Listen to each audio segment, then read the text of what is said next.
नमस्ते दोस्तों, thank you so much T time में मेरे चैनल को सब्सक्राइब करके पॉडकास्ट सुनने के लिए। जैसा कि आपको पता है, हम इस चैनल पे सारे फेक ब्लॉगर्स के कंटेंट पे रिएक्शन देते हैं। तो हमारी चालू आपी का नया ब्लॉग आ गया है, तो बस थाम लीजिए और रेडी हो जाइए हमारे रिएक्शन के लिए।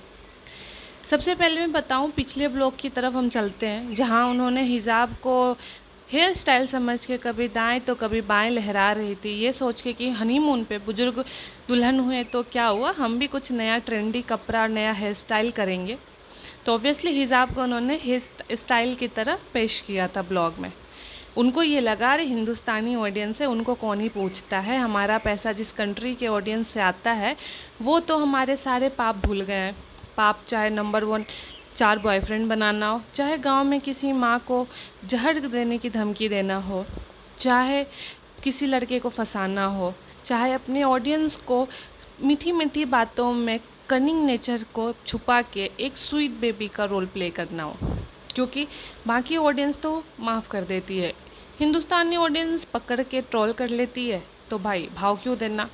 इस बार ज़रा सा मामला गड़बड़ आ गया, उनके खुद के फैंस ने पकड़ लिया, क्योंकि भाई धर्म के लिए उनको चुना गया है कि वो उनके धर्म को प्रमोट करें। यहाँ तो उन्होंने उनकी कहते हैं रीति रिवाज पे कभी आँच नहीं आने देना चाहिए। हिजाब उनका एक बहुत ही पवित्र चीज़ है, जिसको इन्होंने अच्छे से प्ले किया हेयर स्टाइल की तरह यूज़ करके अपने पहले जम्मू के ब्लॉग में, जिसमें बहुत ट्रोल हुई, ना सिर्फ हम हिंदुस्तानियों से बाकी औरों से भी, क्योंकि इन्होंने उनके एक धर्म के एक पवित्र चीज़ को स्टाइल के तौर पे यूज़ किया।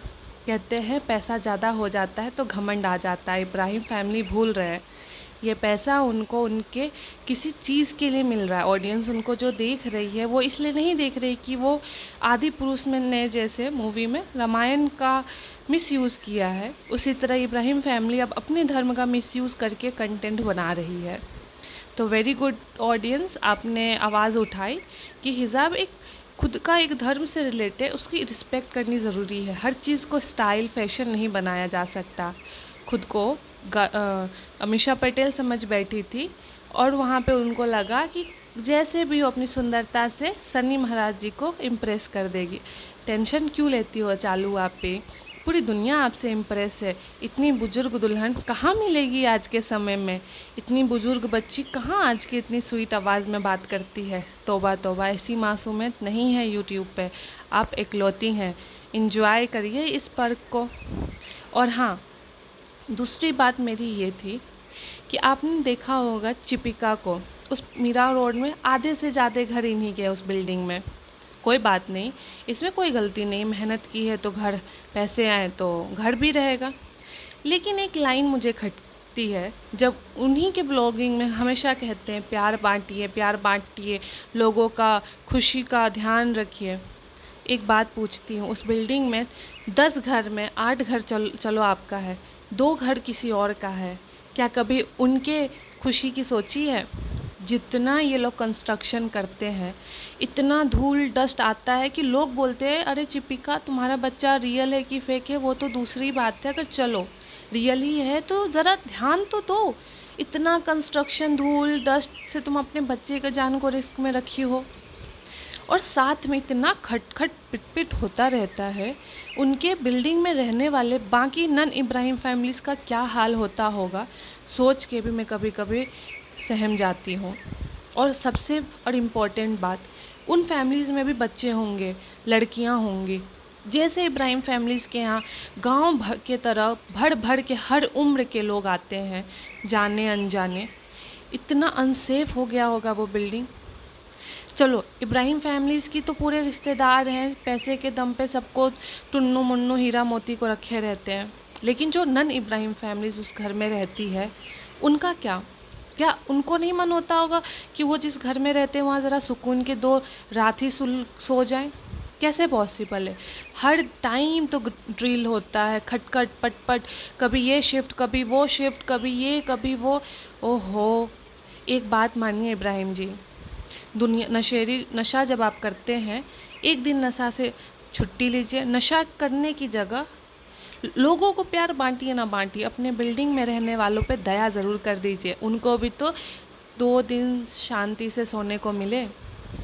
कभी मुझे लगता है उनको देखने वाली ऑडियंस उनसे ये क्यों नहीं पूछती, भाई 5 BHK 10 BHK से हमें कोई जेलसी नहीं, लेकिन ये बताओ जो इतना कंस्ट्रक्शन उस बिल्डिंग में करते हो, बाकी नेबर्स का ध्यान रखते भी हो कि नहीं? उस पर कुछ बोलो तो इनका रहता है ऐसा नहीं है पब्लिक, उन्होंने हमारी कंप्लेन कर दी। शुक्र मनाओ कंप्लेन की है, जैसी हरकतें हैं तुम्हारी वो लोग बहुत ही, मुझे लग रहा है रिस्पेक्टेड है जो झेल रहे हैं ऐसे पागल हरकतों को। भाई इतना 3 साल का ब्लॉगिंग चैनल है इनका, 300 बार घर में कंस्ट्रक्शन, घर में लेबर, ड्रिलिंग, फर्नीचर का। मेरा हम लोग जब रहते हैं ना ऊपर में, अगर कोई टेबल भी खिसकाता है तो फ्लोर की आवाज़ आती है, लोग इतना डिस्टर्ब हो जाते हैं। इनके हाथों जैसे नहीं होता है हल्क घर में चल रहा हो, हाथियों की तरह बस घर में फ्लोर पे आवाज़ धक धक धक धक ऊपर नीचे। तौबा तौबा, मुझे तो लगता है उस बिल्डिंग में रहने वाले सभी लोगों को पीस अवार्ड मिलना चाहिए। जितने शांति से वो लोग इन जितने भी ढकोसले वाले इब्राहिम फैमिली मेंबर्स को झेल रहे हैं, कुडोज उनको। आप लोग प्लीज़ अपने लिए सोचिए, क्योंकि डस्ट धूल ढककर धीरे धीरे सांसों के थ्रू जब आपके बॉडी में जाती है तो लॉन्ग टर्म में वो डिज़ीज़ को रीज़न बनती है।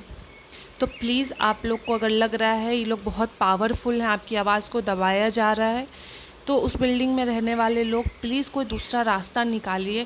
क्योंकि 3 साल में जब ये लोग नहीं रुके construction, renovation, drilling, dusting, furniture को इधर से उधर खिसकाना, यकीन मानिए आने वाले 300 साल में भी नहीं रुकेंगे। इसीलिए आप में से जो भी सुन रहा है अगर उधर का, तो कुछ करिए यार, क्योंकि ये तो अपने बच्चे के लिए सोच ही नहीं रही हैं। लोग बोलते हैं तो बोलती, मैं तो डॉक्टर हंसती है जब मैं बोलती हूँ मुझे सारे अनहेल्दी अनहाइजेनिक चीज़ें करने की आदत है और मुझे उससे कोई फ़र्क नहीं पड़ता। डॉक्टर बहुत ही खुश कि माँ जिसमें खुश वो करो। अरे यार, पति तुम्हारा स्मोक करता है, उसका धुआं, घर में तुम्हारे डस्टिंग, क्लीनिंग, वाइट वॉश, उसके जो सेंट, उसमें जो केमिकल, वो सारे तुम्हारे नाक के थ्रू पेट में जाता होगा। कभी सोचती भी हो कुछ, या बस बक बक बक बक बोलती हो? और फिर जब लोग रिएक्ट करते हैं तो बोलते हैं हमारे घर में मत रिएक्ट करो। आपके घर आपका है कहाँ? हाँ, एक ऑडियंस ने बोला कि वो लोग, आप लोग रिएक्ट करने वाले लोग 0 हैं, 100 गुना रिएक्ट हमसे वो लोग 100 गुना बेहतर हैं। तो मैं उन सारे मासूम हेटर्स को कहूँगी 0 × 100 0 ही होता है। यानी कि अगर रिएक्ट करने वाले लोग 0 हैं तो इब्राहिम फैमिली भी हमारे जैसे ही 0 है, कोई ज़्यादा फ़र्क नहीं है। अक्सर वो लोग कहते हैं हमारे घर का मैटर है। एग्जैक्टली, अगर व्हाट्सअप प्राइवेट चैट पे आप अपने वीडियोस और फोटोज़ का एक्सचेंज करते तो बिल्कुल घर का मामला था, और उसमें कोई और आप पे या हम या कोई भी रिएक्ट करता गलत था। शायद हम आपको सपोर्ट करते, उल्टा रिएक्ट करने की जगह रिव्यू देते। लेकिन क्या करें, यहाँ तो 2 महीने का बच्चा पेट में नहीं है और किक की आवाज़ आपके नशेड़ी पति को आने लगा था, और आप कहती है रिएक्ट ना करें। जब आपकी फैमिली देखते हैं तो साइंस हिला पड़ा दिखता है। वो कहते हैं ना कि साइंस कहाँ है, साइंस कहीं नहीं है, ना इंसानियत कहीं है उस इब्राहिम फैमिली के कंटेंट में। हाँ, बुरा बस ये लगता है और हमें रिएक्ट करना इसलिए ज़रूरी पड़ता है क्योंकि उन 1 करोड़ ऑडियंस में अगर 10 भी यंगस्टर हैं, 1000 भी यंगस्टर या बच्चे हैं, तो हमारा फ़र्ज़ है उनको सच्चाई भी बताने का। कहते हैं हर सिक्के का 2 पहलू होता है, इसलिए रिएक्शन वीडियोस वो दूसरा पहलू है जहाँ एक नज़रिया रखते हैं और फिर हम ऑडियंस पे रख देते हैं। आप जज करिए कि जो भी ऑडियंस पॉडकास्ट सुनते हैं या कंटेंट देखते हैं कोई भी ब्लॉगिंग का, तो क्या एक नया नज़रिया के साथ देखने में प्रॉब्लम है? अगर आप सही हैं तो क्या है का डर? अगर हमारा देश सही था तो आज आज़ाद है। चाहे नज़रिया 1 हो या 2, सही चीज़ ही आगे आती है और हमेशा जीतती है।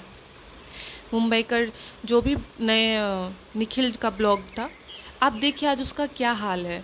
इसलिए नहीं कि उसने कंटेंट में कोई कमी की या एडिटिंग में कोई कमी की, उसने ऑडियंस को फॉर ग्रांटेड ले लिया।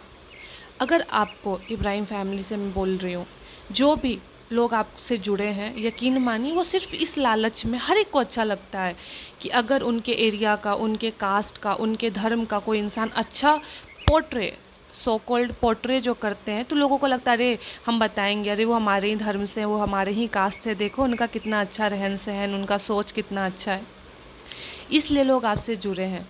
लेकिन धीरे धीरे जब लोगों के सामने आपका सच आ रहा है, शुक्र है, तो लोग अब आपको जज कर रहे हैं। जज इसलिए कर रहे हैं क्योंकि अब पूरा काला चिट्ठा पोट्री, जैसे पोट्री में हुक्का जमा था, बांध के रखा था, वो खुल गया, उसी तरह आपके सारे पास्ट के काले चिट्ठे खुल गए हैं।